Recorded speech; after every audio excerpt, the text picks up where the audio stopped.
ये आकाशवाणी रायपुर है। छत्तीसगढ़ी समाचार बुलेटिन के संग नमित कुमार के जय जोहार। आज के प्रमुख समाचार। प्रधानमंत्री हा विश्व युवा कौशल दिवस के बेरा मा किहिन कि कोरोना के बेरा मा कौशल के विकास करके हो सकत है तरक्की।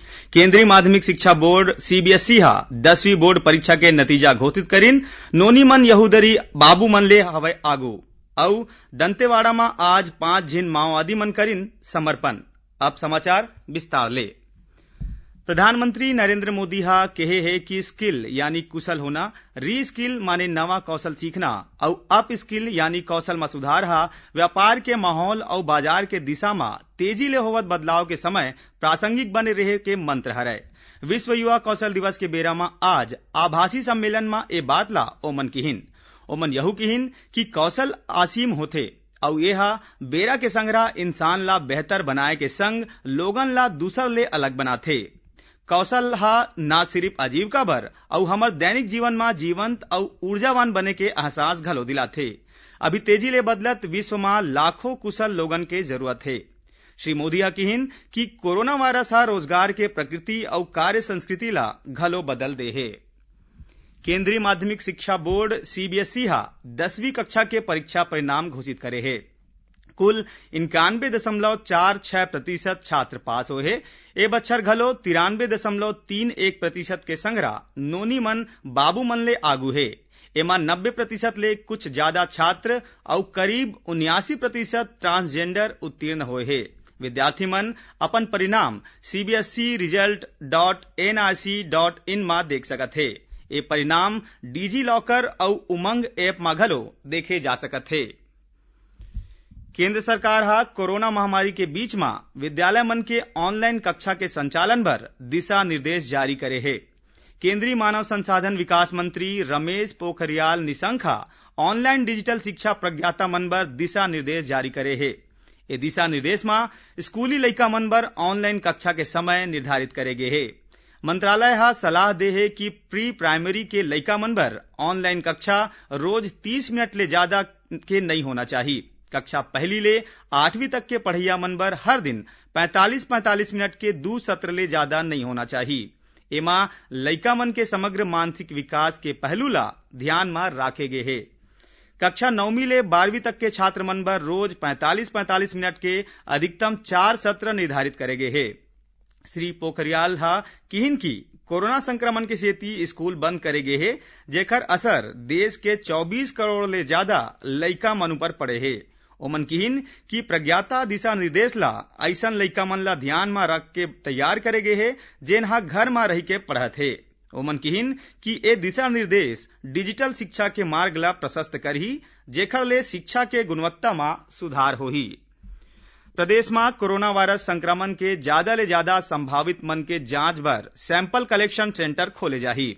स्वास्थ्य विभाग हा जम्मू जिला के मुख्य चिकित्सा और स्वास्थ्य अधिकारी मन ला ग्रामीण और शहरी क्षेत्र में पर्याप्त संख्या में सैंपल कलेक्शन सेंटर शुरू करे के निर्देश दे है। एला ऐसन जगह बनाए जाही जिहां लोगन आसानी ले पहुंच सके। विभाग हा बने प्रचार प्रसार के माध्यम ले ए सेंटर मन के जानकारी आम लोगन तक पहुंचाए के घलो निर्देश दे है, जेकर ले लोगन हा कोरोना संक्रमण के लक्षण दिखे मा खुदे होके तीर के सेंटर में जाके सैंपल दे सकी। इस सेंटर में सर्दी, जुकाम, खांसी और बुखार के पीड़ित मन के जांच करके ओकर सैंपल ले जाही। अभी जिला अस्पताल, सिविल अस्पताल, सामुदायिक और शहरी प्राथमिक स्वास्थ्य केंद्र में संदिग्ध मरीज मन के सैंपल ले जावत है। छत्तीसगढ़ी समाचार बुलेटिन आप मन आकाशवाणी रायपुर ले सुनत हव। छत्तीसगढ़ के खबर ले है आपकी वास्ता और खबर के विश्वसनीयता ले है हमर वास्ता। आकाशवाणी समाचार रायपुर के प्रादेशिक समाचार बुलेटिन के संगे संग हमर समसामयिक कार्यक्रम आप रेडियो के संग अपन मोबाइल में घलो सुन सकत हव। आकाशवाणी समाचार फेसबुक, ट्विटर और यूट्यूब में घलो हावय। हमर फेसबुक पेज हरे Chhattisgarh news on AIR, Twitter handle CGAIR news और हमर यूट्यूब चैनल हरे छत्तीसगढ़ AIR न्यूज। तो अब रेडियो के संगे संग आपके मोबाइल के माध्यम ले हम आप तक पहुंचत हन। छत्तीसगढ़ के हर खबर पर सुनत रहो आकाशवाणी समाचार। और अब आगू बाढ़न बाँचे समाचार डहार। दंतेवाड़ा जिला में आज पुलिस अधीक्षक डॉक्टर अभिषेक पल्लव और सीआरपीएफ के डीआईजी DN लाल के आगू 5 जिन माओवादी मन समर्पण करीन है। एमा एक झिन माओवादी ऊपर 3 लाख रुपया और 2 झिन ऊपर 1-1 लाख रुपया के इनाम घोषित रही है। पुलिस अधीक्षक हा बताइन कि पुलिस डहाल ले चलाए जावत घर वापस आइए अभियान ले प्रेरित होके ए माओवादी मन हा बोदली कैंप में पहुंच के आत्मसमर्पण करे हे। ओमन बताइन कि ये अभियान में बैनर पोस्टर लगा के माओवादी मन ला आत्मसमर्पण बर लगातार अपील करे जावत है। आत्मसमर्पण करैया माओवादी मन ला 10-10 हजार के प्रोत्साहन राशि देगे है। प्रदेश के 1 लाख ले ज्यादा किसान मन ला प्रधानमंत्री बीमा योजना में रबी फसल बर क्षतिपूर्ति के लगभग 496 करोड़ रुपया के दावा राशि के भुगतान बीमा कंपनी डहाल ले करेगे है। रबी फसल बर किसान मन ला निर्धारित उपज ले वास्तविक उपज कम प्राप्त होए और प्राकृतिक आपदा के सेती फसल ला होए नुकसान बर ए दावा राशि प्रदान करेगे है। प्रदेश के जम्मू सरकारी स्कूल में इको क्लब के सहयोग ले पौधारोपण और किचन गार्डन के काम करे जाही। समग्र शिक्षा के प्रबंध संचालक जितेंद्र शुक्ला जम्मू जिला शिक्षा अधिकारी डाइट के प्राचार्य जिला मिशन समन्वयक और राजीव गांधी शिक्षा मिशन ला स्कूल परिसर में पौधारोपण और किचन गार्डन बर आवश्यक दिशा निर्देश जारी करे है। राजनांदगांव जिला के जम्मू विकास खंड में ए बेरा शिशु संरक्षण माह मनाए जावत है। एमा नियमित टीकाकरण के संगे संग 9 महीना ले 5 बछर तक के 1 लाख ले ज्यादा लइका मन ला विटामिन ए के दवा पिलाए जाही। संगे संग कोरोना संक्रमण के प्रोटोकॉल के पालन करे के निर्देश घलो देगे है। 14 अगस्त तक चलैया ए अभियान में जम्मू संबंधित विभाग और मितानिन मन के सहयोग ले जाही। मुख्यमंत्री भूपेश बघेल बिरहोर विशेष पिछड़ी जनजाति के 12वीं पास होइया पहली छात्रा कुमारी निर्मला ला आगू के पढ़ाई बर स्वेच्छा अनुदान ले 1 लाख रुपया के राशि मंजूर करे है। संगे संग ओकर आगू के पढ़ाई के निःशुल्क व्यवस्था और सरकारी नौकरी दे के आश्वासन घलो दे है। जसपुर जिला के दुलदुला विकास खंड के झरगांव निवासी कुमारी निर्मला बिरहोर जनजाति के पहली छात्रा हरय, जेला ए साल 12वीं बोर्ड परीक्षा में 58% के संग नियमित छात्रा के रूप में उत्तीर्ण करे है। और अब पेश है मौसम के हाल। मौसम विभाग अवैया 24 घंटा के दौरान प्रदेश के कई ठिन जगह में हल्का ले मध्यम वर्षा होए के संभावना जताए है। उहें दक्षिण बस्तर में अधिकांश जगह में भारी वर्षा होए के चेतावनी घलो दे गे है।